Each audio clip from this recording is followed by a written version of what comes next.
Buddhism is about when it comes right down to it. Tools to do this. So that's our potential. So then why do we even want to develop that? Well, clearly for our own sake, but obviously because we all live in this insane asylum together, you know, this universe, it's so that we can be of benefit to others around us. Bare minimum that, actually. Bare minimum. So thinking that's why we're here, in a sense, right? And we'll just sing this little prayer.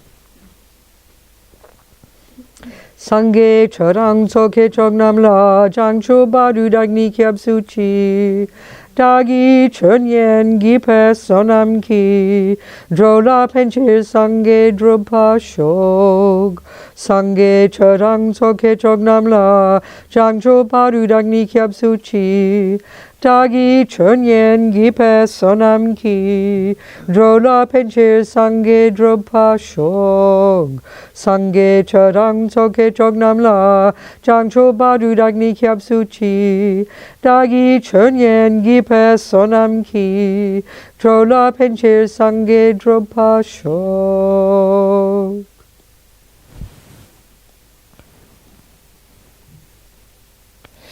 So this term, ego grasping, it sort of sounds, kind of got a nice sound to it, ego grasping, you know, comes off the tongue fairly easily. So, you know, it's ordinary words, kind of English words. So what does Buddhism mean by it? Because it's quite precise, actually.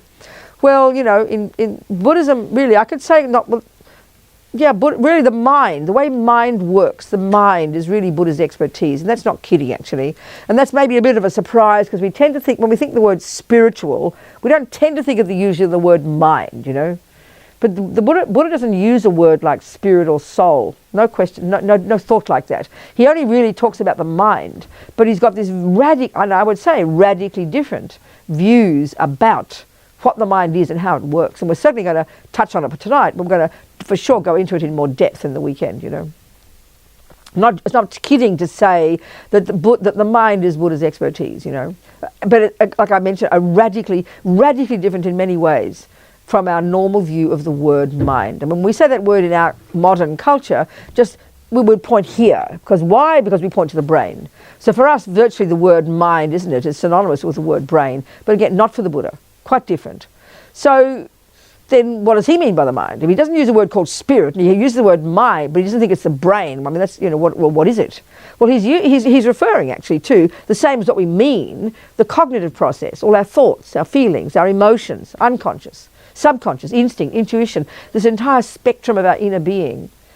This is what Buddhism means by mind. In fact, they use the word consciousness virtually synonymously, you know. So first he's meaning all that by the mind, dealing with the mind. That's what meditation actually is all about, all the different kinds of meditation. Their skills, their psychological skills, their ways of using the mind. So that the point of all the Buddhist stuff, the point where it all leads, the point of all Buddha's methodology, all Buddha's philosophy, all Buddha's whatever you want to call, the point of it all is this view Buddha has about the potential. What our potential is, you know. So the word we know is this word nirvana. I mean, we sort of almost sometimes vaguely think of it as almost like an alternative to heaven or something. Well, actually, this is the word very simply that you can use in Buddhism. It's got two different levels of meaning, but it's essentially referring to a particular state of mind of a person who's done the job of using Buddha's methodology and has accomplished this goal that Buddha says every person can accomplish, of very simply ridding the mind of all the rubbish, the stuff that, I mean, you know, and what do we mean by that? Well, we know what it means. It means anger, fear, depression, jealousy, neurotic, neediness, low self-esteem, anxiety. These words we know instantaneously. So Buddhist psychology uses these kinds of words, not the fancy words we use in the West like God knows what, you know. PSDS and IDDI and this one and bipolar. I'm not being sarcastic. There's a whole different model, different ways of describing the unhappy states of human minds, you know. Buddha's been using these same old boring terms for 2,500 years, right? It's very interesting. But the understanding of this stuff in Buddhism, it goes to actually incredible depth and clarity in the literature, which is kind of interesting, you know. So Buddha's not dealing with the brain. He's not saying we haven't got a brain. That's ridiculous. Clearly we have. But he says that the brain, of course it plays a role. Clearly it plays a role. But it's, you know, but he would say it isn't the mind itself. He's referring to this non-physical, the actual cognitive process of these words that I'm referring to, you know. We can indicate parts of the brain that relate to these. But the Buddhist view of understanding and working with the mind is this essentially internal process of learning through this simple technique that we know of as mindfulness meditation, the one that's quite popular in the world these days, variations of it. And what this is an ability and a marvelous skill that enables us to focus the mind. So then on the basis of understanding Buddhist psychology, this kind of model of the mind, and we're certainly going into more depth in the weekend, about exactly how this stuff functions and how to unpack and unravel all this stuff, and, as Lama Yeshe would put it, you know, to be our own therapist. And this is really the essential job of a Buddhist, but it goes to incredible clarity, incredible subtlety, and incredible depth. Because this Buddhist view of the mind, it isn't a question of getting, you know, observing the brain. We can do this, but this is necessarily an internal process. Now, so don't mystify that. We actually do it every day. When you sit there and you've just had a fight with somebody, you sit there and you think about it and you work things out, don't you? Well, that's called internal. You don't have to look in your brain and see which bit is whizzing around. If you're a neuroscientist, you can deduce which bit is whizzing around. You can do that. But to work on your mind is something we already know. We do it every day. It's thinking problems through. It's making a decision not to punch your sister in the nose because you're so fed up with her. It's making the decision to be brave, to speak out at work. That's internal process. Guess what? It's not mystical. It's pretty straightforward. So Buddhism is just really enables us to develop this skill to an extraordinary degree of subtlety. And the Buddhist view, in the long term, we need to access this mind of ours, this cognitive process of ours, this, you know, this mental consciousness, to really quite incredible degrees of subtlety. He says we're able to do that and to unpack and unravel this mind to incredible degrees of subtlety, you know.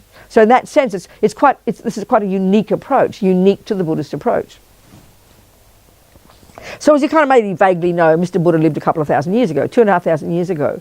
Well, it's kind of, for me, I always like to point out what's the environment he came out of, you know. Where this came out? This didn't just come out of nowhere, this view of the Buddha. Well, I remember it was the Dalai Lama I read a couple of years ago, and I quote this. I find it very interesting. He said it was these Indians more than 3,000 years ago who were the ones who began this incredible investigation into the nature of self. So when we start to observe, I mean, these Indians, pre-Buddha, quite remarkable beings actually, but I think in our modern Judeo-Christian world, we know zero about Indians, you know.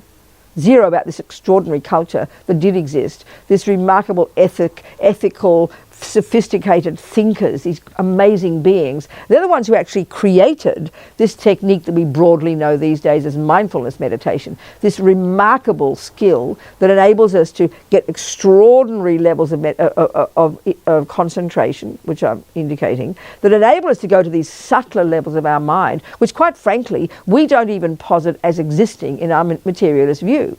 So these amazing beings before the Buddha, that he went through this process, went through this extraordinary systems, which is these vast philosophical views about the universe based upon the internal workings of the mind and how things come into being and who we are and crucially what our potential is. And then he diverged in his own direction eventually, specifically in relation to his own findings internally about the self, what it is, and essentially who we are and what the point of life is, you know. So these pretty amazing beings. I mean, we might think Mr. Freud was the one who began discussing the self 100 years ago or something. Well, I'm sorry, a bit ahead. You know, these Indians, amazing. So it's really I think all this is quite hidden to us. And then when we really understand this concentration technique and know that these great beings, and then any Buddhist seriously working on it, we all need to do this eventually, is by using this remarkable skill that enables us to get this refined level of mind. Like I said, literally, a level of mind that's, internally, this cognitive process of ours, that's not even posited as existing. I mean, this sounds pretty cosmic, but if you were to see a person who'd accomplished this technique that's known as single-pointed concentration, that's practiced right now and is taught in depth in the Tibetan Buddhist monastic university system, has come back in an unbroken chain from the great practitioners since these times of the Hindus, before the Buddha. If you were to see a person who'd accomplished this skill, they would look like they were dead. Which of course is why in the materialist view that only posits a brain, that sounds pretty cosmic, so we just think it's weird and wacko, you know. But it's actually they've gone to subtle levels of their mind. And so for the Buddha, in the world we go mind, if we're religious we go soul. If we're materialist we just go mind, period, you know. But the Buddha's not soul, there's not some separate part of us. We've got the grosser levels of mind, day to day, and then we have these subtler levels. And in the long term, to develop this goal of one's own nirvana, one's own cessation of suffering and its causes, which is necessarily a mental job, we need to access this. We need to access these subtler levels in the long term. So many of us might practice this technique every day, and anybody can do it. It's very simple, theoretically. But as to whether we accomplish this single-pointedness, that's another discussion. But it's there, available to anybody, you know. And in the long term, to cultivate this remarkable potential the Buddha says we all possess, to be utterly free of all the rubbish. And then if you're on the Mahayana path, not only that, but to develop all the goodness within us, literally to perfection. This is the meaning of the word Buddha. Then this Buddha's saying this is the potential of every one of us. So even if we begin to practice it, the immediate result would be learning to hear more clearly, you know, what we tend to think of as this chaos that's just behind the surface, under the surface, chatting away mindlessly until it kind of comes out the mouth one day. Big surprise, you know, because we don't pay attention to this mind of ours. So the Buddhist model of the mind, which of course we're going to go into in more depth in the weekend, is again deceptively simple. The words I just mentioned before, we know these words, they just sound so cute. Attachment, anger, jealousy, love, compassion, kindness, anxiety. Really simple words, you know. But like I'm saying, the Buddhist view of these goes to an incredibly subtle level. And in order to do this job, we all need to do this ourselves. Learn to know our own minds intimately and well. And that's necessarily an internal process. Necessarily, you know. So why would we want to do this? Well, if we, you know, the Buddhist model of the mind is pretty straightforward, fairly simple. We learn it initially. You know, there are 3 categories of states of mind. I mean, the words they use very simply, they've got, you know, there's different ways of talking about them. Really simply, there are those that are neurotic, deluded, neurotic, fearful, I-based, self-centered, necessarily. You don't feel guilty about that. Well, you know, join the club here, we've all got them. These, if you like, I like to call them the voices of ego. And these are the ones that make us miserable. And of course, the extent to which they are running the show is the ones that cause us to make other people miserable. Look at the world. Then we have the positive ones. We know these. Love, kindness, forgiveness, generosity, compassion. Cute, simple words. And we all know that these, the extent to which we have them, is the extent to which we feel reasonable, and indeed is the extent to which our relationships are reasonable. It's not rocket science. You know, people don't kill out of compassion and generosity. People don't lie out of love and forgiveness. So these are clear. The behaviour of the world, you know, our behaviour, that is to say, the way our body and speech functions day to day, is necessary on the basis of what's going on in here. But so maybe we can say, and if we look at the Buddhist, the way the Buddha would emphasize our need to become familiar with our mind, I think we can deduce that our models, our ordinary ways of working with ourselves in daily life don't necessarily include much introspection. The only time we're really introspective is when things go wrong, you know. But it's a bit late. The Buddha's idea is if we can all learn to be introspective, not in any kind of holy way, in a practical way. Don't think of it as religion. It's common sense, you know. So given that we all understand the words anger, depression, jealousy, low self-esteem, neediness, these words, we all get them, we all understand them, we've all got them to one degree or another. So Buddha's deal is very simple. He says it's the extent to which they prevail in our lives is the extent to which we suffer. Right there. Not blame, not guilt, just a practical observation. And indeed, as I said, the extent to which they then prevail is the extent to which I do ridiculous rubbish with my body and speech that harms others. It's hardly, in a sense, this presentation is hardly rocket science. But we make it more complicated, you know, I think, in our culture. We might know we're angry and depressed and anxious, but immediately we try to think of an external event or condition or person that is the cause of it. And indeed, there are lots of things that, but the Buddhist way of putting it, to be more precise, actually, this is kind of interesting, but it's kind of profound, is yes, people out there and events and things and the past clearly play a massive role in our lives. But the Buddhist view, one way of putting it, is that they're merely catalysts. They're not the main event. They're not the main cause. And this seems simple, but is massive. And the Buddhist view is, until we really can have the courage to see this, we're going to be continually paralyzed with victimhood and misery and unhappiness, because ego is desperate to put the responsibility onto something else, an event, a thing, a person, the past, something that happened, sort of in a way, because ego is frantic to get off the hook. Because we feel it's like blaming if we think, well, it's my anger, it's my anxiety. So the Buddhist deal is very simple. You know, I might have a crummy boyfriend, let's say this gentleman, I don't know, what's your name? Keith is my boyfriend. I always have to have a mean boyfriend. He's, you know. The natural instinctive tendency for the ego the way ego analyzes things, pretty instinctive, the Buddha's way of putting it, is the very millisecond things go wrong. Why are you unhappy, Robina? Well, Keith did that, we'll say. Immediately we'll point to the event. So on an ordinary level, you might have observed Keith being mean to me. That's not even necessarily not true. He might well have done something. But our problem is, and this is certainly reiterated by our modern world, by our modern view of psychology, that that's the cause of why I'm angry. Equally, why are you happy, Robina? Oh, Keith is so kind to me. So in a sense, we blame him for making us happy as well. In a sense. So the point here is, it's really quite a technical but profound, because we recognize it. For us, instinctively, naturally, the thing out there is the source of the unhappy or happy feelings. I mean, it's a pretty straightforward statement, and we would never question it. In other words, if I said to you, I'm really happy because Keith and I get along so well and he's loving as a good friend, you would say, well, that's not a valid reason to be happy, Robina. I'd think you're weird. And in just the same way, if you see Keith punch me in the nose and I'm crying, and then, or I tell you he punched me in the nose, and then you say, well, that's not a valid reason to be unhappy, Robina. Excuse me, you think I'm really weird. But this is what we tend to think. So, on the face of it, Buddha wouldn't disagree that Keith's punch or his kindness definitely play a role. Of course he agrees, but his view is more nuanced than that. And it's quite hard to get to. But if we hear it the way he says it, initially, we'll go, oh, you mean I'm the blame? We hear it this way, because that's a very deep assumption we have, And therefore we desperately try to get off the hook. So in fact, if we look at our lives and the way we tend to think, even when it comes to major things, I mean, who are we even in the first place? Well, I didn't ask to get born, did I? We'll say. So really, even from the very beginning, we tend to think it's someone else's fault.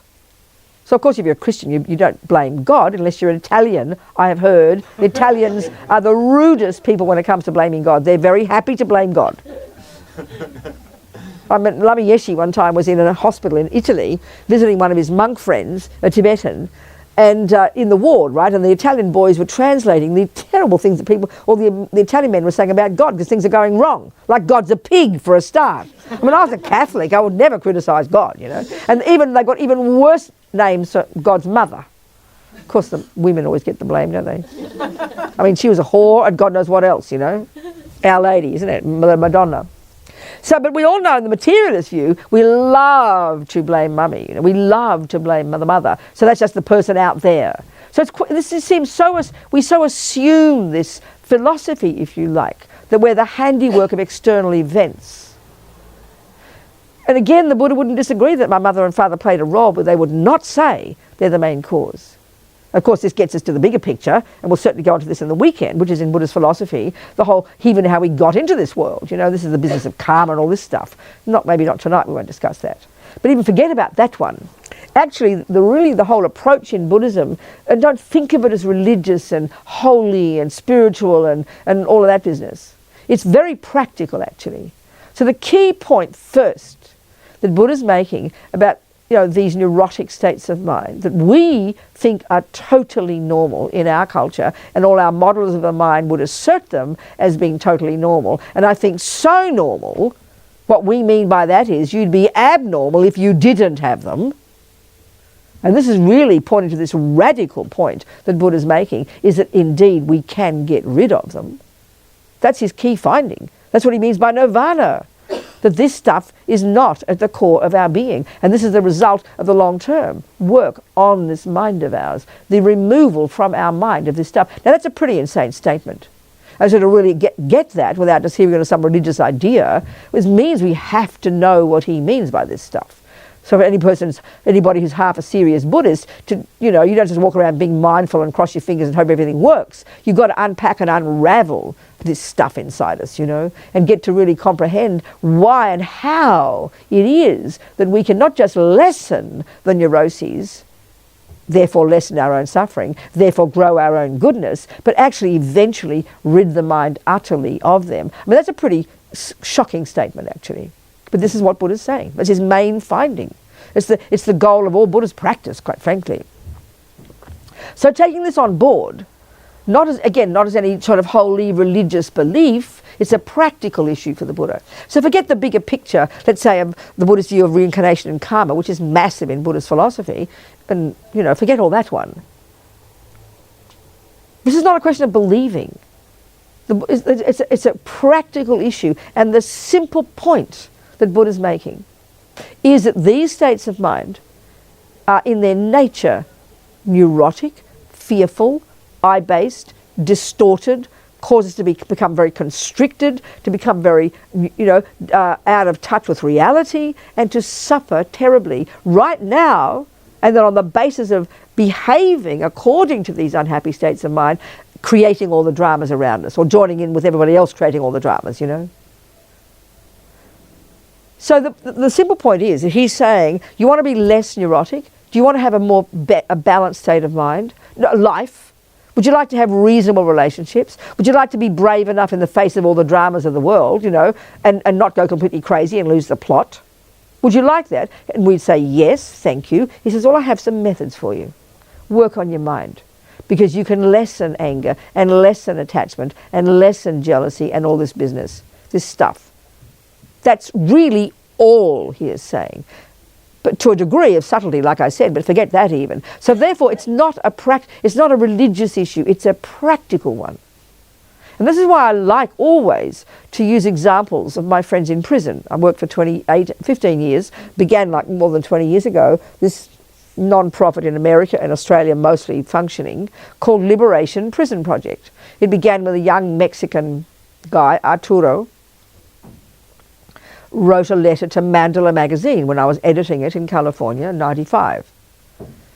And he'd read a Buddhist book by, in fact, it was Lama Yeshe, our Lama, the founder of this big organization that we're part of. And he was very moved by the talk of the discussion about compassion. So he wrote to the editor of the magazine, that was me, and the whole thing started from there, He told me he was 18, he told me he'd been in gangs in Los Angeles since he was 11, in prison since he was 12, 3 life sentences as an adult at the age of 16, and still, even though I hadn't killed anybody, because it's so punitive there, the prisons and the system is so heavy, and so many people in prison, and the sentencing quite severe, bizarrely severe, if we compare with most of the rest of, certainly the developed world. Really intense, And there he was. He's in one of these top security cells where they're in their cell 23 hours a day with one other person, with 10 books, a pen, a pad, and that's about it. So he read this book, nothing else to do. And he wanted to know more about it. And the whole thing started from there. So he would tell a friend, then another letter would come, and after 1 year I had like 40 people writing to us, So over those years, I had we had contact, I don't know, probably maybe 25,000 human beings wrote to us in that period that I was running. It's still running.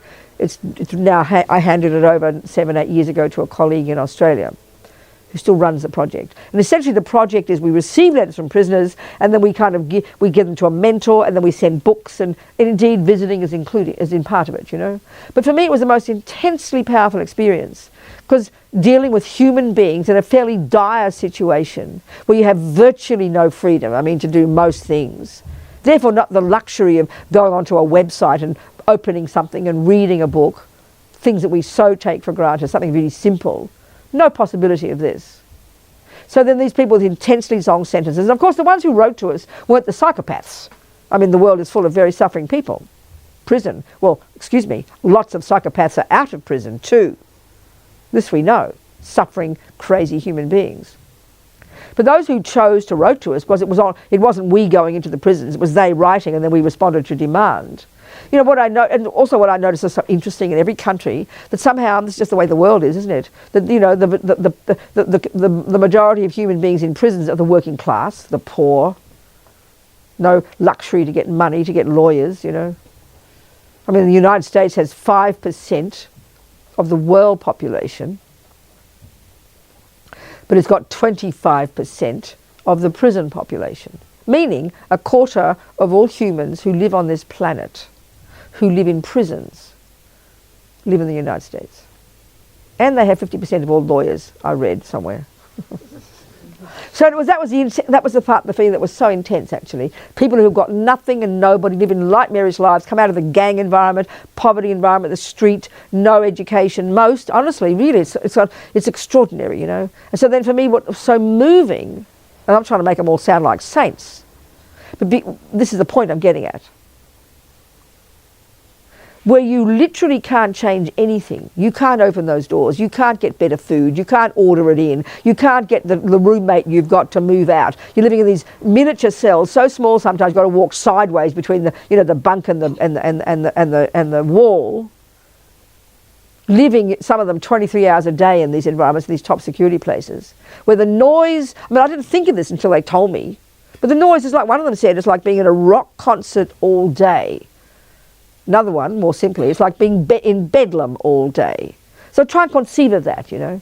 23 hours of your life, you have one in this cell with one other person, the orange jumpsuit, 10 books, no hardback because you can whack your cellmate, the inside of a pen, no hard part because you can stab your cellmate, no hot drinks because you can tip them on your cellmate, so you drink cordial.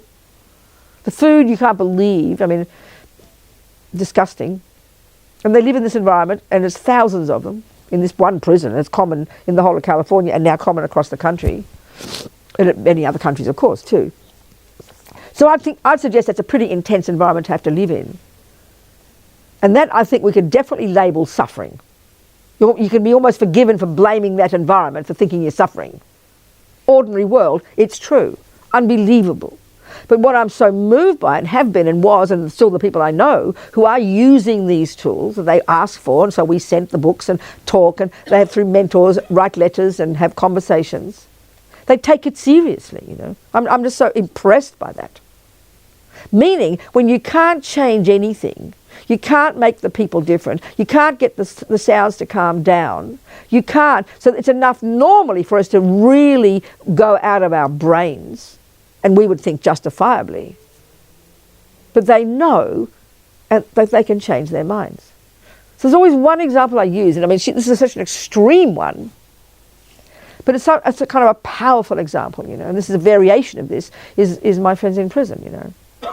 This woman I read about, I always quote this story, 30 plus years ago, more than that now, I think I've been telling the story for so long. She was arrested in Florida with a husband. They were hitching with their kids. And two blokes picked them up, and they stopped by the coppers, and the two blokes killed the coppers and blamed the hippies, these hippie couple. Well, they were on death row in Florida. So they're treated, I mean, you're like the worst in the universe if you've killed a policeman. You're living on death row. Like hell on earth, you can't conceive, you know. She was there 17 years, she finally got out, but her husband even got executed. I mean, it's just so common. We always read about these stories, you know. But this was just so moving to me. I didn't know this woman. I read her memoir. She wasn't one of the people we knew. But the point I'm getting at is this. There she is in this nightmarish environment, no question, doing everything in her power, get people to hear the truth. And at some point she said, I realized I could not change anything, but they couldn't take my mind from me. I think she did yoga and things. I don't know if she was a Buddhist. But you don't need to be a Buddhist to know this stuff. We do this every day. We change our mind every day. We know it's possible. Buddha doesn't own this stuff. I just think Buddha's very good at it, that's all. Like I said, it's his expertise. So she said, I decided, I'm not a prisoner, I'm a monk. I'm not in a cell, I'm in a cave. It sounds so cute. It sounds so simple.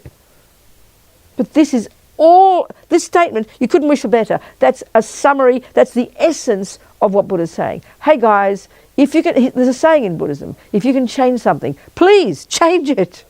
It's not moralistic, go for it. If I can say, please Keith, would you mind not punching me? And he agrees to it, well then well done, Robina, it's perfect, nothing wrong with that. But if he doesn't stop, and then I'm in a cell with him and I can't get out, that's the point. Then what? That's the intensity of it. But sometimes the tragedy is we might as well be in a cell together in our relationship, because I don't even know I've got the power to change my mind. I don't even know I've got the power to leave the relationship. This is how overwhelmed we are by our depression and our anxiety and our blame mode. We're like moths that go back to flames. I mean, you understand what I'm trying to say? It's not blaming anybody, but it shows the depth of the despair of our hopelessness that I don't even realise I can walk out that door. I'm not locked in. But this woman couldn't walk out the door. So the normal one is we would think you'd go mad. And there's enough stories I know about people in prison out of their brains because of the intensity of the suffering. So this is an intense thing to say. But this is all Buddha's saying. And it is a practical issue. It's not that you're supposed to be there to sit like a saint and let, oh, please punch me, Keith, so I can practice patience. Well, no, come on, practically speaking, this woman, the nightmare, she came to this conclusion. So I think this is so stunning, so courageous, because her back was against the wall. She didn't even have the choice about anything externally. But she had this miraculous courage to know she could change her mind. And what does changing her mind mean? Think of this. It meant changing the interpretation of that nightmare. And what's the conclusion from that? She became happy. I mean, this is so bizarre, you almost can't believe it. It seems so almost like weird. But this is all Buddha's saying.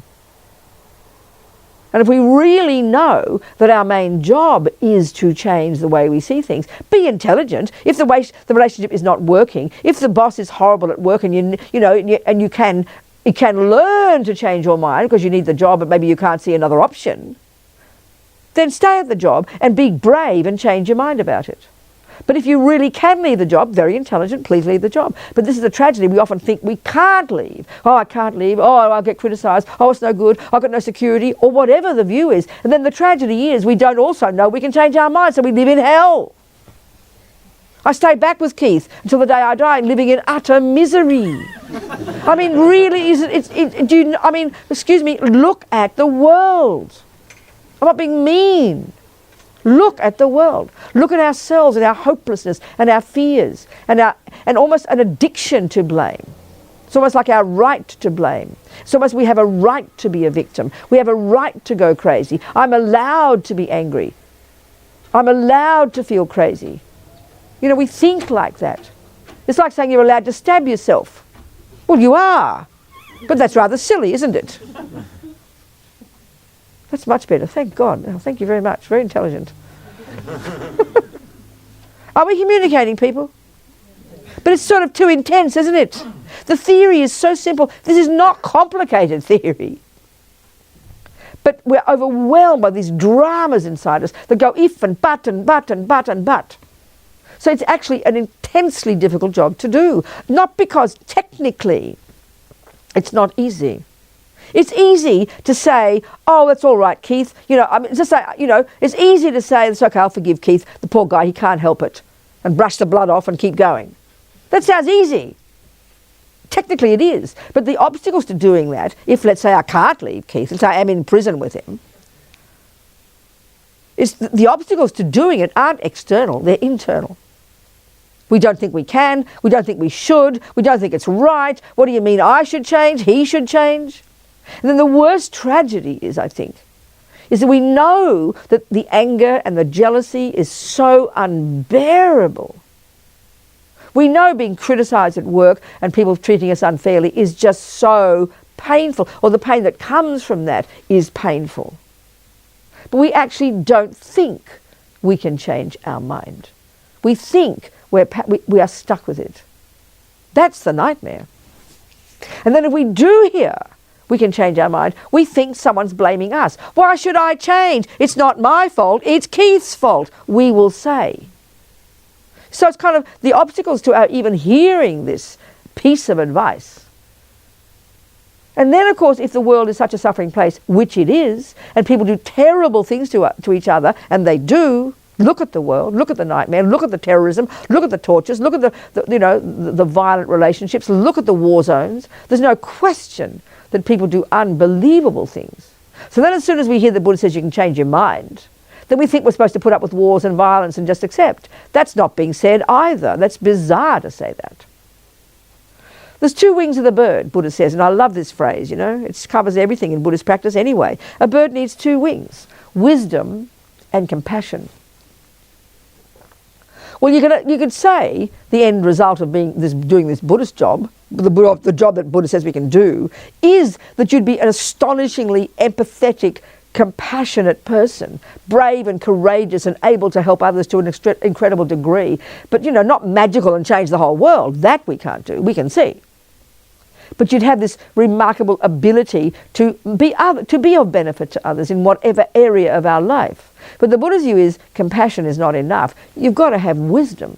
So wisdom broadly here, the wisdom wing, quote unquote, is referring to this job I'm describing, which is kind of the nuts and bolts of the internal work of putting yourself together.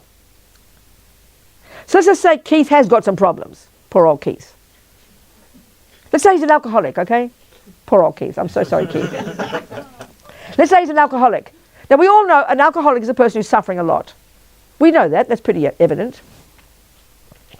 But let's say, and I love Keith. So in Buddha's view, love and compassion and empathy, they're under the positive heading. You have the neurotic states of mind, and there's a very clear distinction between these in Buddhist psychology, which is quite a revelation when you use this as your basis. So the negative ones are attachment and fear and anger, resentment, blah, blah. And the positive ones are compassion, love, kindness, blah, blah. We know these words. And so, I have compassion for my Keith. I love Keith, which is may he be happy. I have compassion. May he not suffer. I've got bucket loads of that. But let's just say I've done none of the work on myself. So also, being a regular person, I'd have bucket loads of attachment to Keith, which means the neediness for Keith to make me happy. It's his job, let's face it. That's what we think, When I say I'm in love with Keith, what I mean is there is love there is compassion, but much of it, especially in the beginning when he looks totally perfect to me, it's this massive craving and neediness that he is the one who should make me happy. And we dump that on everything, including the chocolate cake. The assumption of attachment in the mind is that chocolate cake will bring me happiness. And then the attachment makes Keith look divine. So in the beginning it's all perfect. And then sort of the troubles start and he starts to become this alcoholic. And then because my attachment is not getting what it wants because he doesn't look at me in the right way, he smells horrible, all these things. My attachment gets really upset because it's not giving me the things that I want every second. Because attachment, in the way Buddhism talks about it, it goes to real subtle levels of this primordial neediness and this assumption that the outside is the cause of my happiness. So this is massive. Of course it's in my mind. There's an assumption that he is the cause of my happiness and it's his job, which means he needs to do what I want every second, basically. As long as he does, I'll say Keith's a lovely guy. Now he starts to become an alcoholic. Well, he's not making me happy for sure. So then naturally what happens when attachment doesn't get what it wants? I'm going to get angry with Keith. And I'm going to feel justified because he's an alcoholic and that's not cool. So all this stuff starts setting in, and the fights and the wish he'd changed, all this business. So then indeed there is compassion there. But because my attachment for him to make me happy is pretty intense, that's going to pollute my compassion. So I'll bully him and push him and manipulate him to change. And then if he does, I'll be happy again. But if he doesn't, I'll get even more upset. So it all kind of becomes convolution. I mean, you know what I'm saying. So convoluted, because I can't distinguish between my neuroses, my attachment, my neediness, my hurt, my resentment, my anger, and my love and my compassion and my kindness. It's this big soup of emotion, So we have all these dramas. And then because I feel sorry for him, I keep going back like a moth to the flame, or maybe he'll change. Then I start getting angry with him. So there's nightmares, because there's no wisdom and there's no clarity. So first of all, I'm a mess because I haven't worked on my own mind. Then I can't help him because he's a mess. And then all my own rubbish dumps onto him and makes it all even worse. So we understand what I'm saying. So working on your own mind, let's say I'm working on my own mind, means I understand my own attachment, my expectations of him, my neediness. I know that my anger is the response when my attachment doesn't get what it wants, and I'm really working on this. And let's say I see this the alcoholic. I hope he changes. I give him advice. For his sake, I hope he does. But it gets worse and worse. So I've got to make a decision. Not go back like a moth to a flame and keep blaming him. I have to make a decision. I can't handle it anymore. Sorry, baby, bye-bye. But we don't. We get all caught up in the misery and the attachment of the poor thing, and he might change, he will change, and then I kill him one day. I mean, kind of get my point. Because we can't work out how to be of benefit. I don't know how to help him properly because I'm a mess myself. On the other hand, if you are working on yourself, I always think of a friend of mine in Australia who has got an alcoholic husband. They're grandparents by now. He's this quiet drunk. Every night drinks himself to oblivion. But she decided years ago, no doubt having tried to help him to change, like blah, blah, blah, loving him, all this business. He's the father of their children, the grandfather of their grandchildren, blah, blah. She's a Buddhist, working on her own mind. At some point, she probably decided, like the woman in prison, I can't change anything, but I can change my mind. So she decided I have to choose. So she chose to stay. That means she chose to accept the status quo, a drunk husband.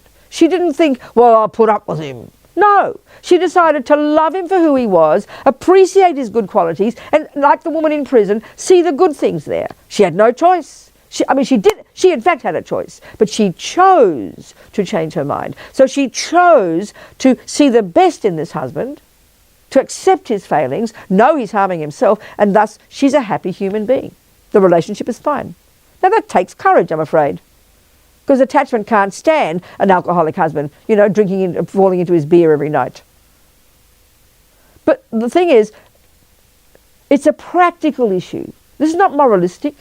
She decided what was the best for everybody. She was able to say, it's for everybody the best that I can stay. Not as a martyr. She didn't sit there and cry and be depressed. She decided she could be happy. She decided she could change her mind about it. Now that's courageous. Not everybody can. And if you can't, it's best to leave. Don't sit there in the misery and make him unhappy as well as yourself. So it's the courage to own our own anger, our own depression, our own jealousy. Yes, the external event might be unbearable. But what can I do about it? In other words, that's not religious, it's practical. And who was the beneficiary? That woman in prison came out content and happy and wise. I'm happy she got out. I'm a bonus.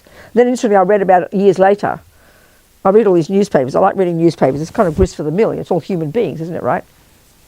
And one of my newspapers that I read is the New York Times. One of my favourite sections, don't laugh, and you probably will, is the wedding section. See, you laugh. It's okay, because I'm reading about these human beings, and one day she was the feature story. She'd come to Ireland from America to some Irish conference, and she fell in love with this fellow who'd been an IRA, and he'd been in prison for years too, and now they're married, living in the Cork or somewhere. I thought, I'm very happy that she's found happiness at the age of 70 or whatever she was.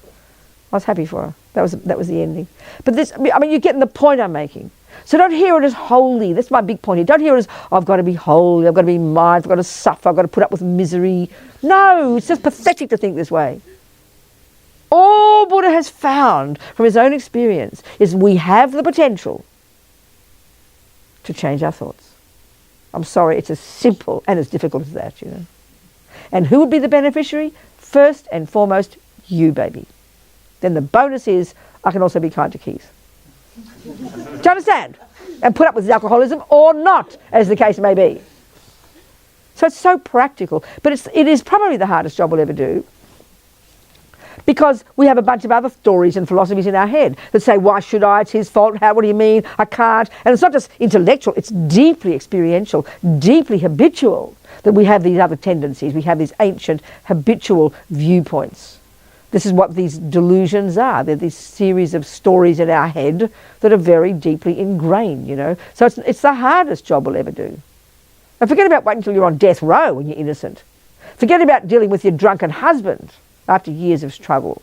Just think of the simplest things, like being in the street, someone bumping into you, you know, the noise that you don't like, the red light instead of the green light, the wrong food at the wrong time in the restaurant. Think of the baby events and how stressed we get, how upset we get. It doesn't feel like an easy job, and it's not an easy job to change overnight. Like anything, it takes practice. But when you have the courage to know it's possible, that it's not moralistic, it's practical, and you're the beneficiary, then anybody with half a brain would want to do it. Are we communicating? So it's so important to hear it like that, as practical. I mean, as soon as we hear Buddhist, I mean, you can forgive them for thinking it's religious. I mean, this place is dripping in religion. Look at it, you know. I'm a nun, I sang a prayer, and we put this meaning onto religion as holy, you know, all that business. Should, guilt, shame, sin, bad. We're riddled with these assumptions. So to get past all those, it's not that easy, you know. So the essence of it is practical, for your benefit. If you can change something, please change it. If you can't, then what, you know? So I think you better ask me some questions now. We can go whatever direction your questions take us, if you'd like. Any old thing at all, I don't mind. Yeah.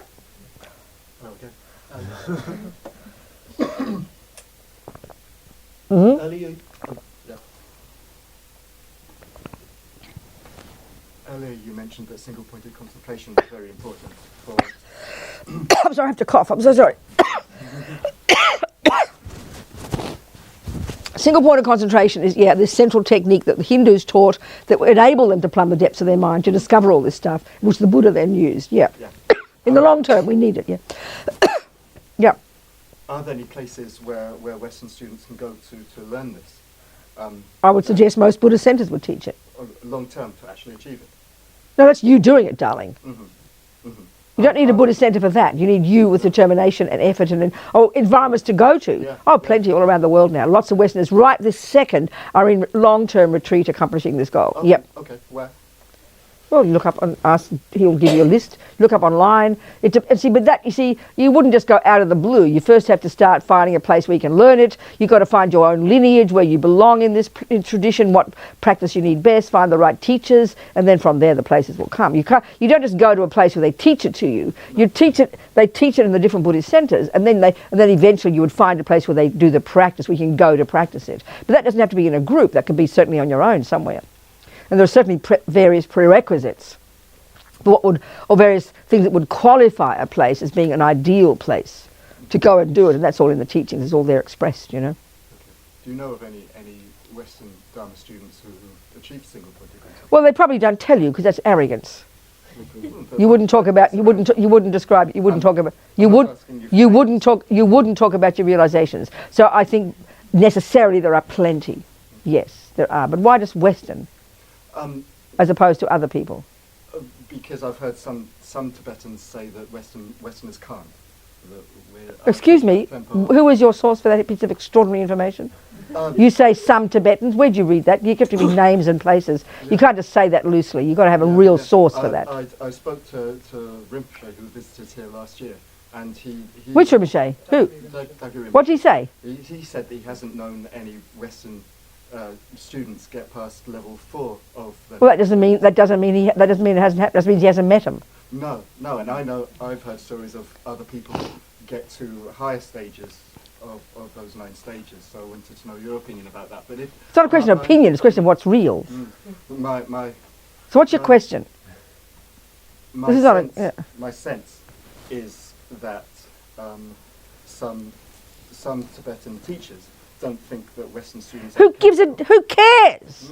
Don't go to them, go to someone else. Listen, honey, this is Buddha's teachings, right? Is this Buddha's teachings or not? Have you heard this stuff before? You have. So you know it's Buddha's teachings. Yeah. What the hell's it got to do with Tibet? What's it got to do with Tibetans? I mean, I'm answering my answer. What has it got to do with being a Tibetan or an Asian or a Japanese or a French or an Australian? If the techniques are there, and if you've got valid teachers, and anyone can achieve it. You don't think so? I do think Well, then don't worry about it. Okay. Then you've got to go find the right teachers, and if you really want to achieve it, go achieve it. My fear is that the Tibetan teachers who mostly hold this knowledge. Excuse me, honey, can you relax about these Tibetans? Can you back off from that? What's it got to do with the price of fish? Your fear? What do you mean, darling? Please. Please forgive me. What do you mean your fear? Well, we all, like you said, we all need to do these practices at some No, point. if we're on this path, at some point we need to practice at least daily single point of concentration. Most of us won't achieve it in this life because we won't get all the conditions together to be able to do that. Most of us, just because being normal human beings. But what's the real issue for you? What's the essence of this question you've got? Well, how I can help you? I want to do it, and I want to find out the best way to do it. And so you haven't. Well, you've got to go find it. Start studying Buddhism. Yeah. Yeah, and start studying the philosophy, all the teachings, and then you get good teachers, and you do all the practices, and you follow the instructions. Like if you want to learn relativity, you've got to study. You follow all the steps, don't you? Mm-hmm. Well, then, honey, you need to. Have you found your teachers? Have you found your path? Have you found your lineage? Have you found your practices? Well, have you found your teachers? I hope so. Yeah. You have. Yeah. Well, then, what are you asking me for? No, I'm serious.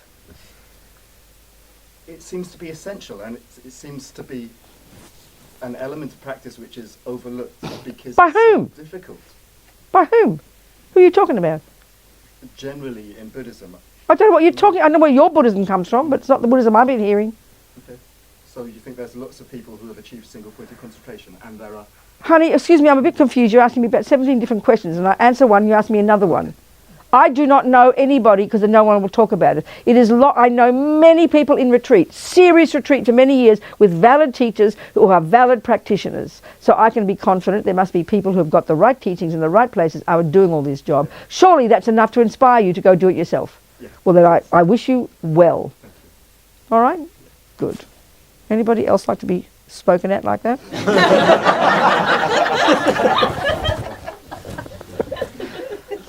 I can be sweet as well. Come on, question.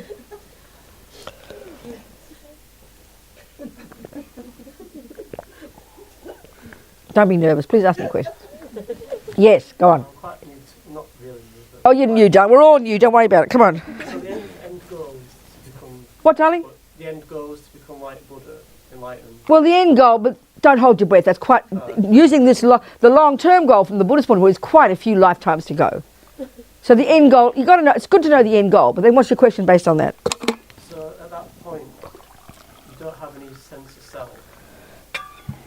Oh, okay, if you've gone through this process of achieving your own nirvana, speak simply, okay? That means that you've achieved this state in your mind where you've ceased suffering and, crucially, you've quit the causes of suffering. So very simply at that point, yes, as mad as it sounds, using our ordinary terminology, in our view, in the world, you would be absolutely beyond any sense of a separate, neurotic, lonely, bereft, poor little me self. No longer that one.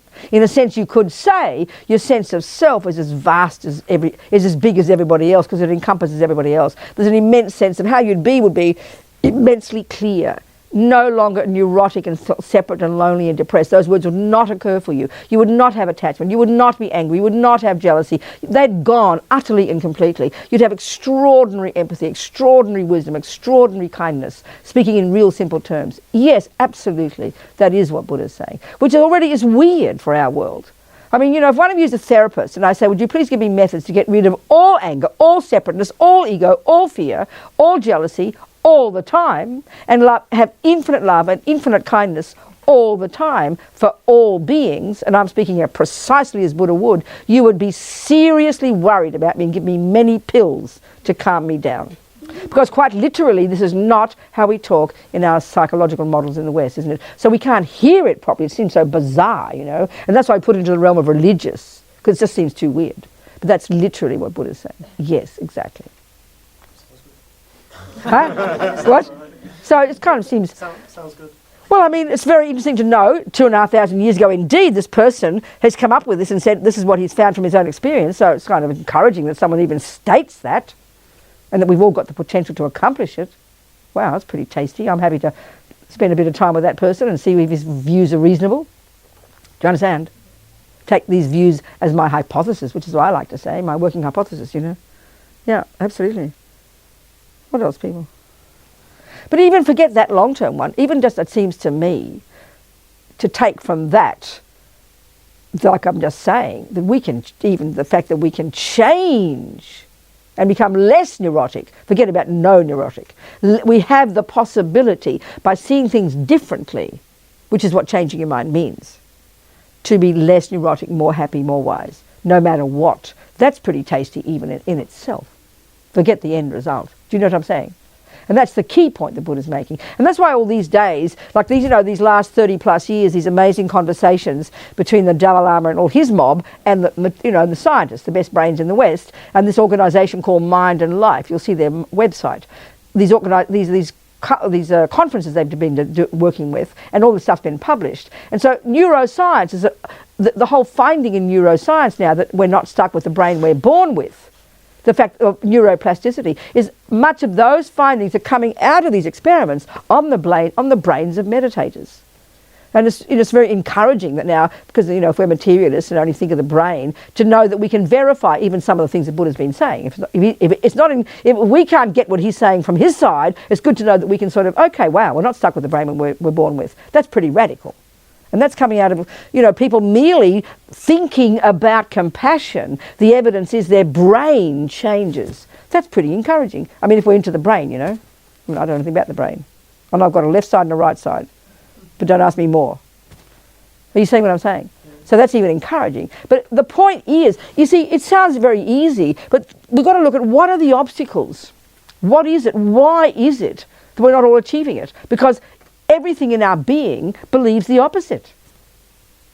When Keith is slightly mean to me, I'm not saying, what's wrong with being, today Keith punched me in the nose again, and I'm sure, and I did feel this anger, but I'm sure it's just my projection. I'm sure it was just my anger and I can change it. I do understand he's suffering. I don't say that. It's 100% he is evil. And I am an innocent victim. I mean, this is how we feel. So that's the real story inside us. To get past that, to get a bit more nuanced about it, to actually realise it's a tennis match and I'm one of the tennis players, which seems intense. Already even saying that is indicating that it's like you're blaming me. But it's not that. All Buddha says is we can change the way we, change the way we see things. That's really the simple way of saying what changing your mind means. Change the way we interpret things. It's pretty intense. So it's not an easy job, but to even know it's possible is the first step, isn't it? You understand? What else, people?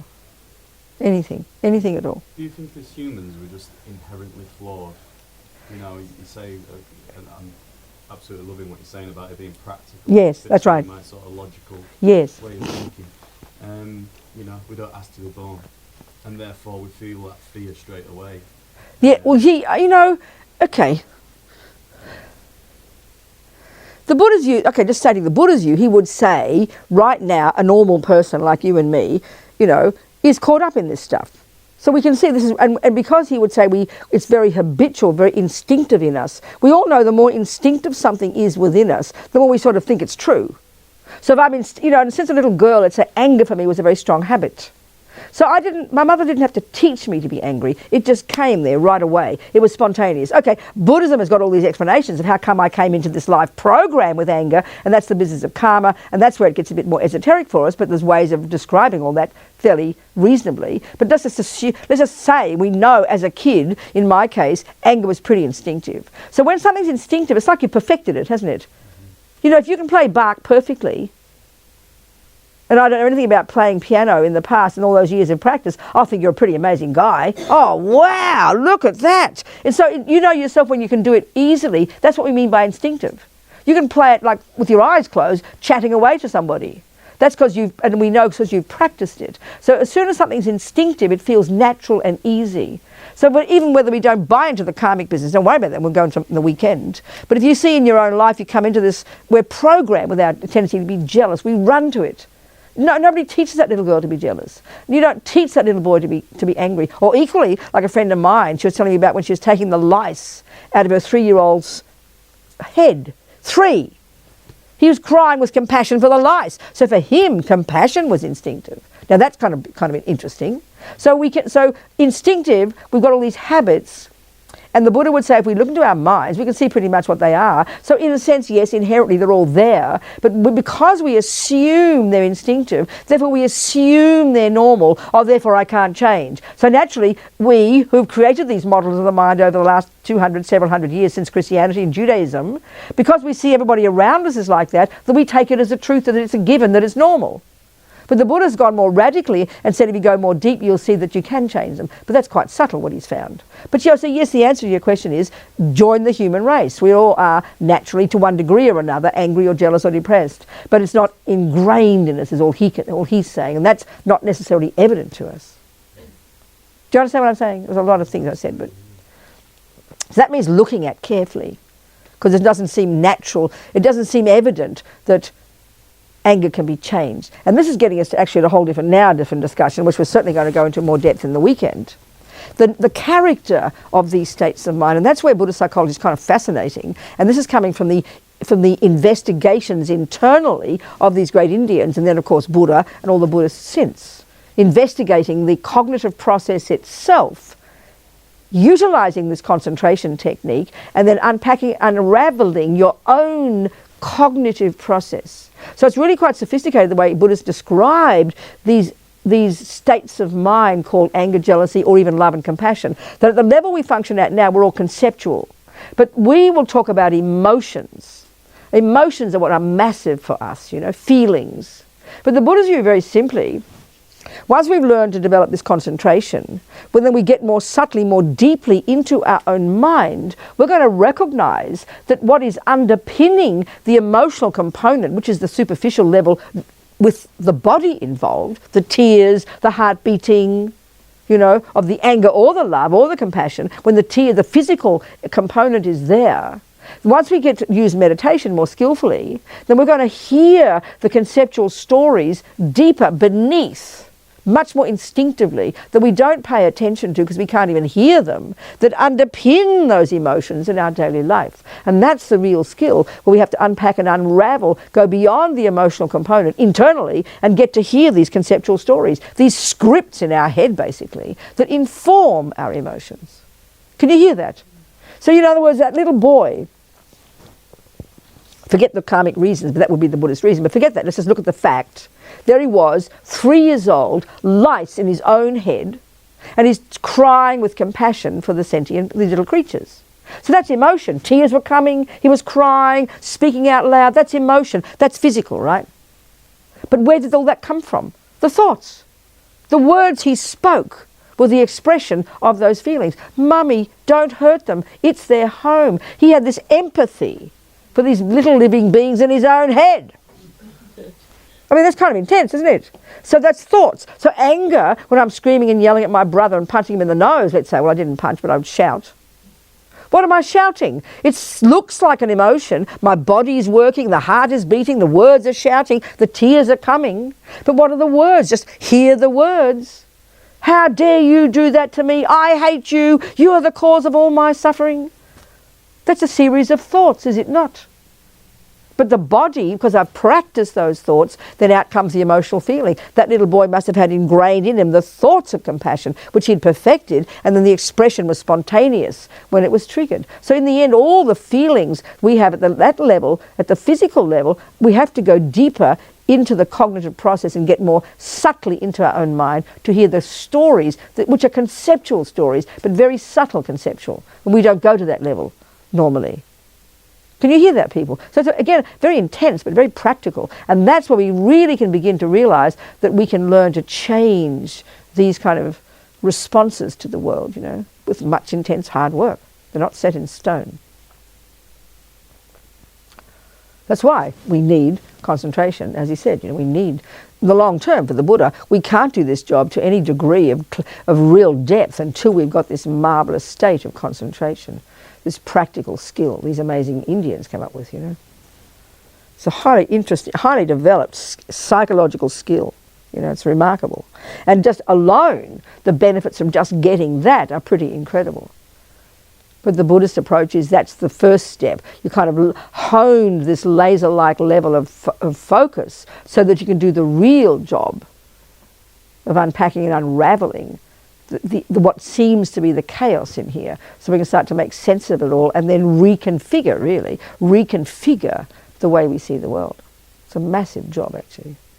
Does it make sense, people, what I'm saying? I'm trying to just use ordinary words for it because it's so easy to mystify this stuff, you know, make it all sound holy and religious. And I can't stand that. I think it just removes us from it, you know. What else, people? Any other questions? Yes. How do you relate to that part of Buddhism and then not like let doubt creep in when with the like rituals and you know? You mean what is the role of all this stuff? Yeah. Well, first of all, you've got I'm talking about the real essence of the point of all of Buddhism. This is what I'm talking about. So then you've got to ask, if you're in a system like say the Tibetan one, you know, look at this, you know. It's like I was a Catholic. There's more religious stuff here than any Catholic, I promise. You know, so then the obvious first question would be, if I'm talking like this about the mind, it doesn't seem to what has got anything to do with this. You know, it seems like utterly remote. I agree. I understand your point.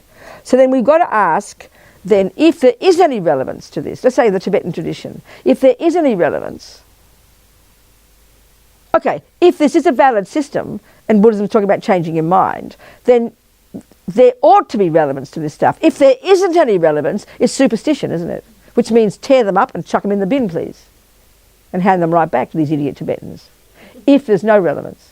So if there's no relevance, then you should be very suspect about anything you hear in this room. That would be shocking. If the stuff here that's merely ritual, that has got nothing to do with helping you do this job, if there is nothing to do to help you do this job, then it's a bit schizophrenic. Then in the one place you're going to hear something that sounds pretty reasonable, you see this. So if there is if this is valid, and this is also done by the Tibetans, and they also do this stuff, then at least you've got to say, well, that's interesting. I can't see any relevance to that, but I'll leave it on the back burner for a while. You kind of see my point. You can go to Einstein, he'll tell you about relativity. It might sound completely cosmic, you know, but if he tells you 1 + 1 is 2, you get that. Then if he tells you the same thing, you think, well, if he also tells about relativity, maybe there's something in it. So, but you can't understand it yet. So I'm not trying to say you believe in anything, but if you've got to have some confidence that okay, this gets us right down to the point also this, okay. Buddha is not a creator, doesn't assert a creator. There is no concept of a creator in Buddhism. He would actually argue with it philosophically, very comfortably, and tell you he thinks it's a misconception. He's not being rude.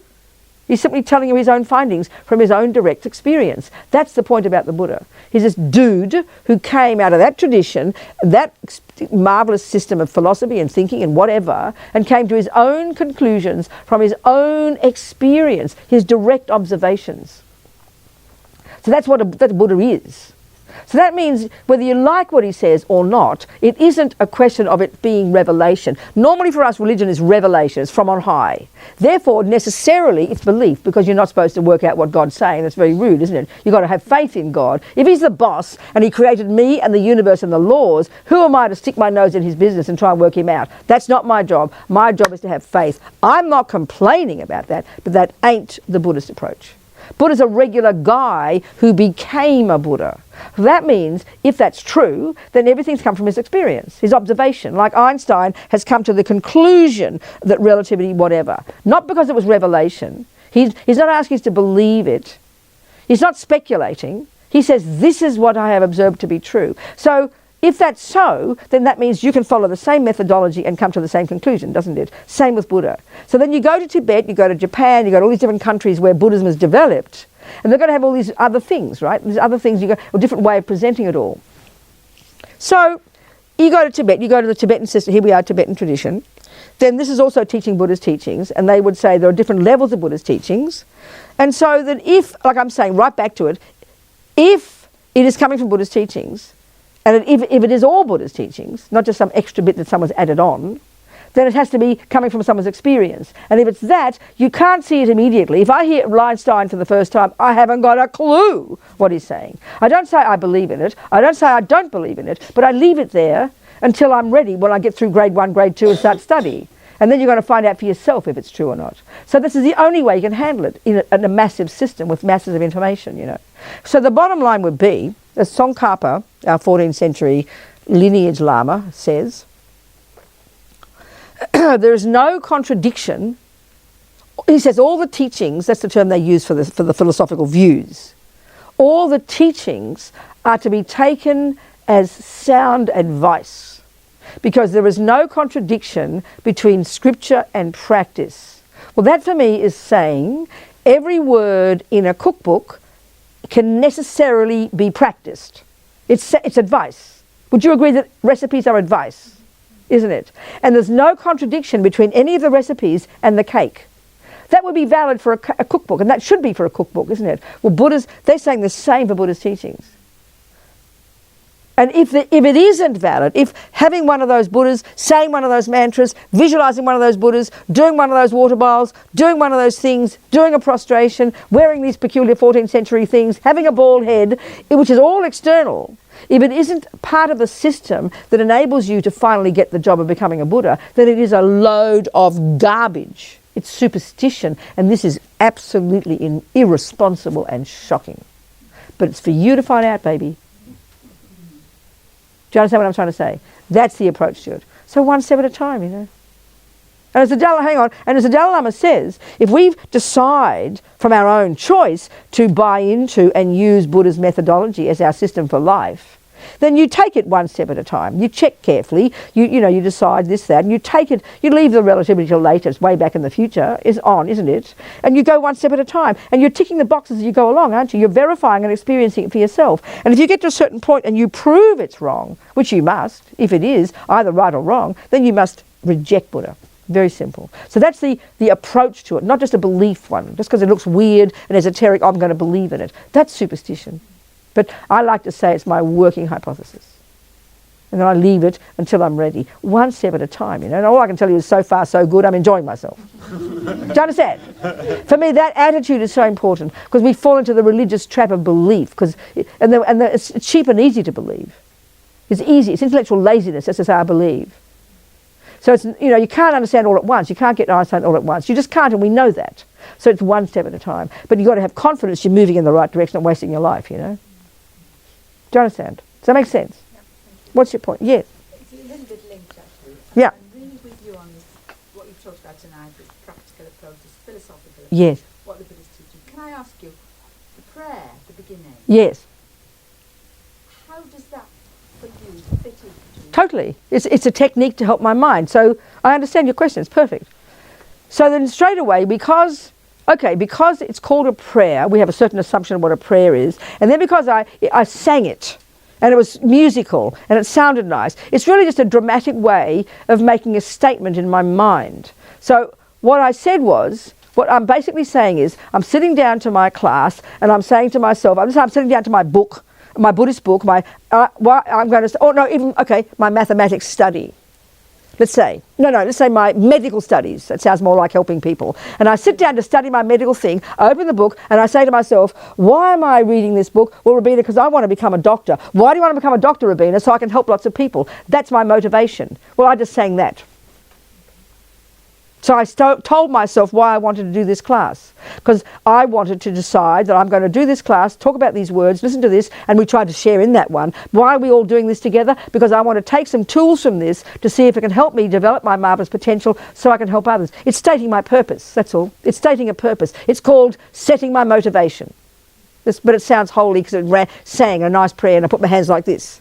But unpack it, it's like sitting down at your medical studies, reminding yourself of why you're doing this.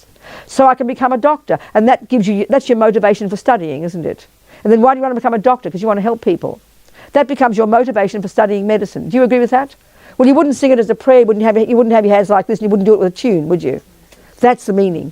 But could it be then that this step also is a kind of a reminder, an aid? One way of seeing it is for sure. Like if I'm, again, using ordinary examples, all I can do is why it's so helpful. Let's say this is my classroom.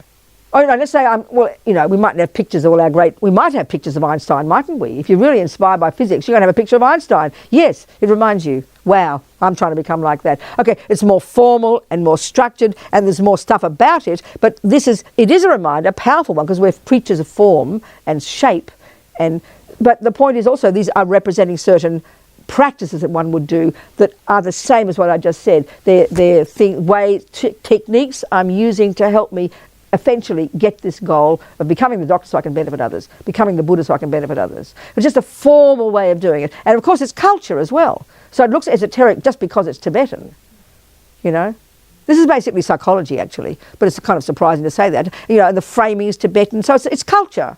But in the end, culture is just a way of doing things. And if you get past the culture, it's like a language. You get past the sound, you learn the meaning. There's always going to be meaning there. And if there's no meaning, like I said, then it's all a load of rubbish. But if there is meaning, then get that meaning, then it can make sense to you.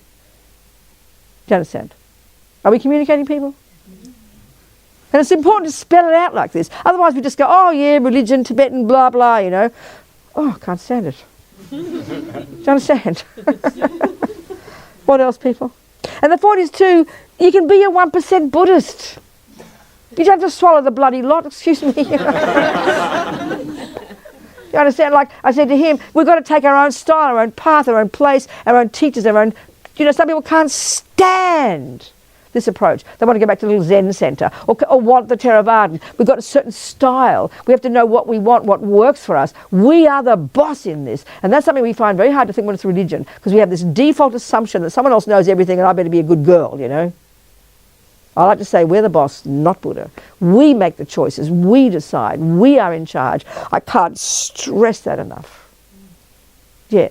Is it important to pick a certain stubble sort? So I can't hear you, darling. Is it important to pick and stick to a certain teaching? Well, you know, in the end, you can start, you know, you can like yoga, can't you? And you go to this one and that one, try it 47 kinds. But don't you think it's true, as you start getting more serious, you narrow the style and you go deeper into one. Like if one teacher tells you to do the technique with your hand this way, another one says that way, finally to do the technique properly, you've got to choose which one you're going to do. You can't have both. So it's a fine, narrow path, but it's not fundamentalist. When you go deeper, you've got to follow instructions. The more deep you go, the more precisely it will be just one kind. You can't do two kinds at once. Just literally, it's not possible. I mean, even in Tibetans, there's many traditions in Tibet, many styles of doing all kinds of things, you know. So the more you find the one that suits you, you know they're all the same finally, or you hope they're all the same, because if they're valid, then you decide the one that suits your style best. That's completely reasonable. I mean, I'm what's called a Gelugpa. That's, you know, the tradition I'm part of, this centre's part of. And as soon as I heard the first stuff I heard, that was the style I heard. So it just sort of seems to fit me. I go to other teachers and other traditions, and it's really marvellous because from different points of view, and it nourishes what I already know and increases my understanding. But in the end, we all got a certain style, and we've got to find the one that works for us. That's what I'm saying to him. He's got to find the one that works for us. And then you don't become fundamentalist, which is part of our tendency. We get a bit sectarian, you know. Well, I'm better than yours. My yoga's better than your yoga. We can't help that. We're ridiculous, you know. Just try and not have that one. Mind our own business and do your own thing and appreciate everybody else's. It's very reasonable. Do you understand what I'm saying? And that's up to us. Can't force it, you know. What else, people? Anything? Points? Discussions? No? I can happily talk more, I promise. Just have to ask me questions. What time did you finish, Kerry? 8 o'clock. That's now. We started a bit late. Oh, we did, yeah.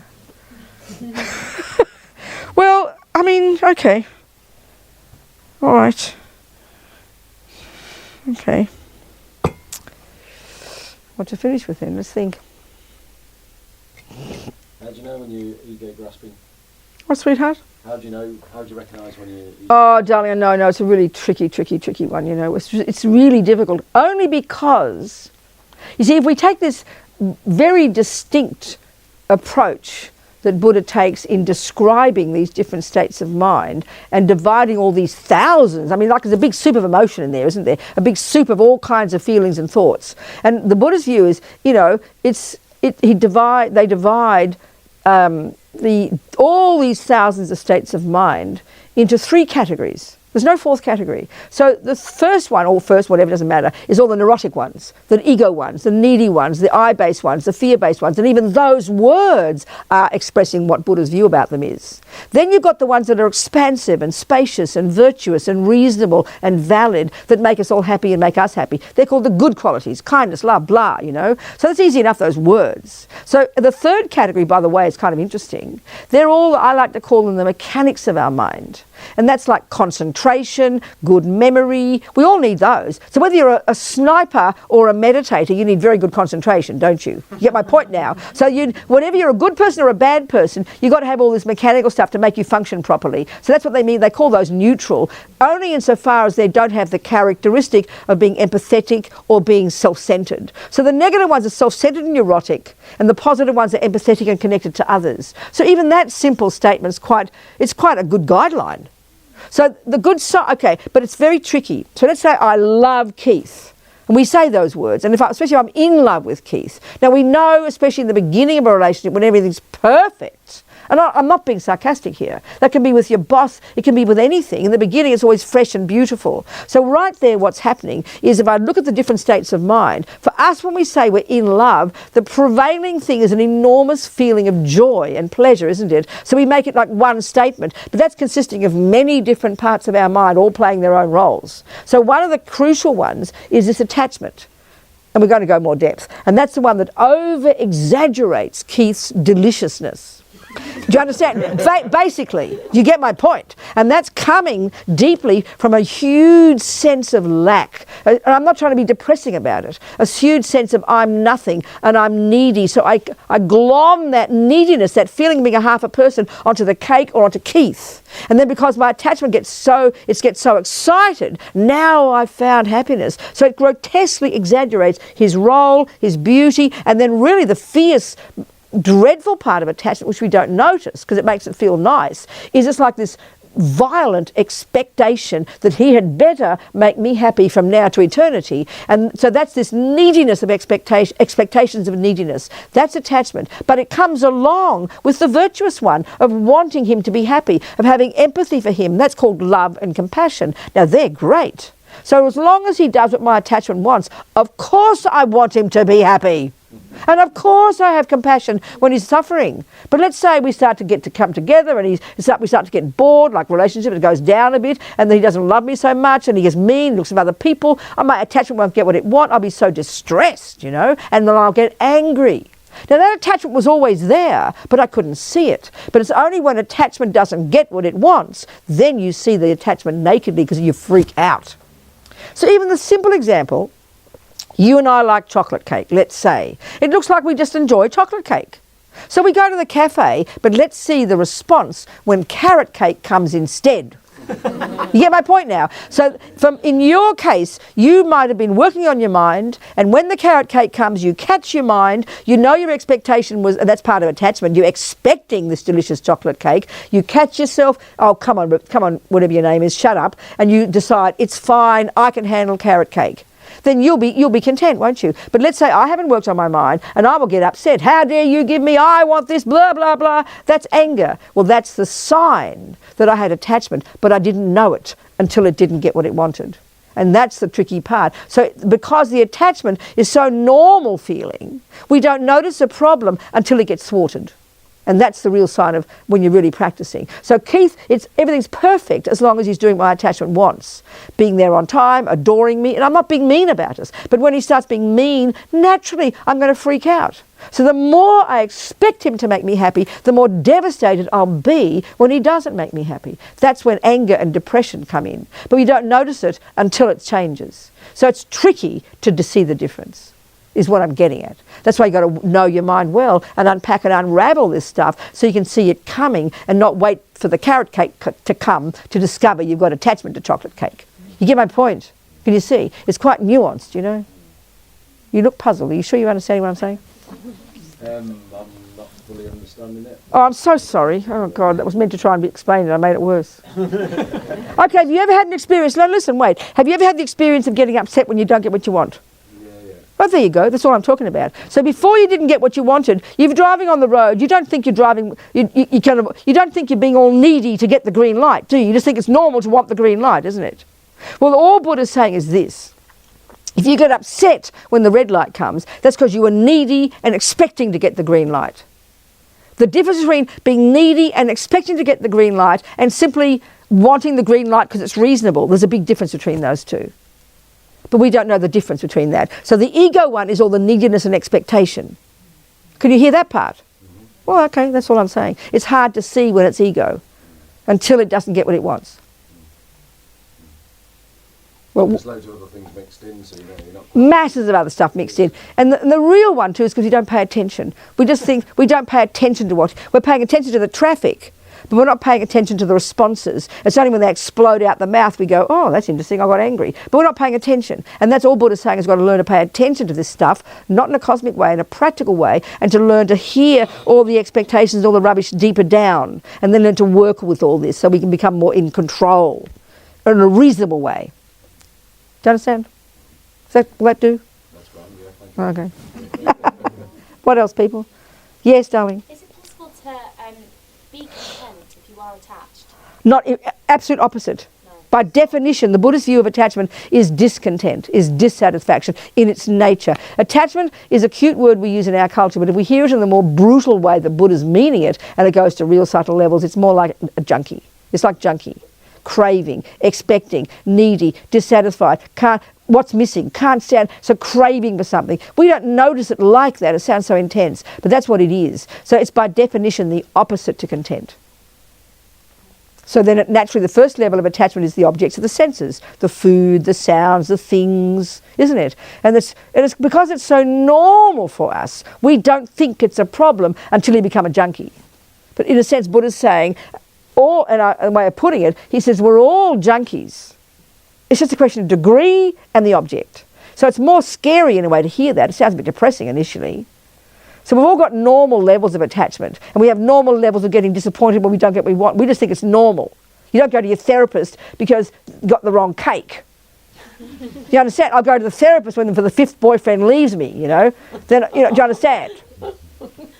But if we're paying attention to our mind, we're going to discriminate between the neurotic, needy part of us, which we think is normal, and we'll start to identify it and then learn to try and change it and then learn to become content. And it's a very painful process, but that's what he says we can become. Buddha says we can do that. So content person, a person who's less attached, less angry, less neurotic, less jealous, is a wiser, more content, more joyful, more happy person. Do you understand? And we all know there are some people who are like that. We just think they're weird, you know. I remember reading about some bloke in England, just here, who suddenly got this terrible disease when he drank his beer, and he sort of this, I don't know what it was, but some awful disease that had started to eat up his body. He lost 4 limbs, and he lost all his mouth. He had a big hole where his mouth was, and it's now part of his bum is his mouth. And it was this intense suffering, and he's just this happy guy. He said, I don't know why I'm happy. It was the best year of my life. I mean, it sounds, his wife cracks jokes about it because he's so happy. This sounds weird to us. So the Buddhist view, you could argue, he doesn't have any anger. He doesn't have any dissatisfaction. I mean, he got born somehow, maybe from past practice. He's just this fully content, blissful guy. I mean, it sounds peculiar when you have extreme examples like that. You could say that woman on death row, husband executed, kids gone, living in hell, she became content because she couldn't change the external, so she changed her mind. My friend on death row, he was in drugs, he was into drugs and guns. That's what happens when you have guns, people die. He's not a monster. So he's on death row, 30 years, he's given up all his appeals, he's ready for his death date, you know. And he's this amazing human being who's just practiced in the way that, I understand the stuff. A regular guy, helps all the guys on death row. He's a kind, funny, wonderful human being. He said, I'm ready for that electric jolt, Robina. He meditates on compassion every day for the people who are going to kill him because he doesn't want to get mad at them. He's changed his mind. He's a content guy. He ain't attached, in other words, and he ain't angry. It's simple words. But it's got profound implication, and that's the essence of what practice brings. Do you understand? Do you understand? The words are easy, but it sounds like, oh yeah, I wouldn't mind that, isn't it? It's just the hardest work you'll ever do, that's all. It's the toughest job we'll ever do, you know. Okay, why don't we finish? Go home. Think about it. I don't know what, if you like, if you want, if you don't want. Goodbye, darling. Go, yeah, goodbye. Thank you. So I'll just do another... Goodbye, sweetheart. I'll sing another prayer. And all it's saying, this one is kind of reminding us, I've just closed my medical book and I say to myself, why did I do that 4 hours of study? Well, so Robina, so I remember my motivation, so I can internalise all the information I've just taken in for the last hour and a half, so I can become a doctor, so I can benefit others. In other words, it's reminding you of why you're doing something, and it keeps you on track. And it's reasonable. We don't call it a prayer, but that's all this means. So we just do it in a formal way with a pretty tune in Tibetan words, that's all. Okay? So it's saying that. And then the second little prayer is making the aspiration. It's a thought. May compassion grow in my heart and the hearts of all. It's making a statement. And the Buddha would say every thought we have kind of leaves an imprint, leaves a seed, you know. It's like practicing good thoughts. That's all it is. That's the meaning of many of the prayers in Buddhist. So I'll sing a little Tibetan tune, okay? Okay. Kewadi nyududak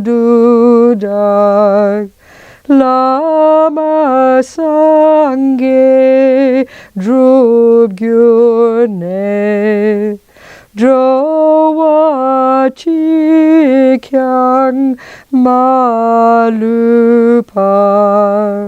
dei sala kupashok Jangchub semchok rinpoche ma kye panam ke gyuchig ke panyampa me payang gong ne gong du pelbashok.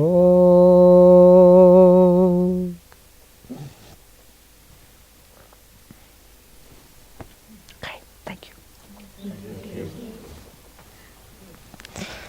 Thank you very much, Venerable, for your teachings. It's a pleasure. I hope you come back tomorrow. I hope I come back. That's the plan. You're all invited to come this weekend, Saturday and Sunday, teachings from 10:30 till 5 on Saturday and then till 4:30 on Sunday. And you can come for whatever bit you like. Of course, you can just come in for half an hour. You're very welcome. You don't need to stay for all day. And we also have out here copies of Venerable Rabina's documentary which was made a few years back called Chasing Buddha. So £10, £8 goes to the Bodhicitta Trust and £2 will come to the Center. Okay. Thank you, people. Oh, this is lovely.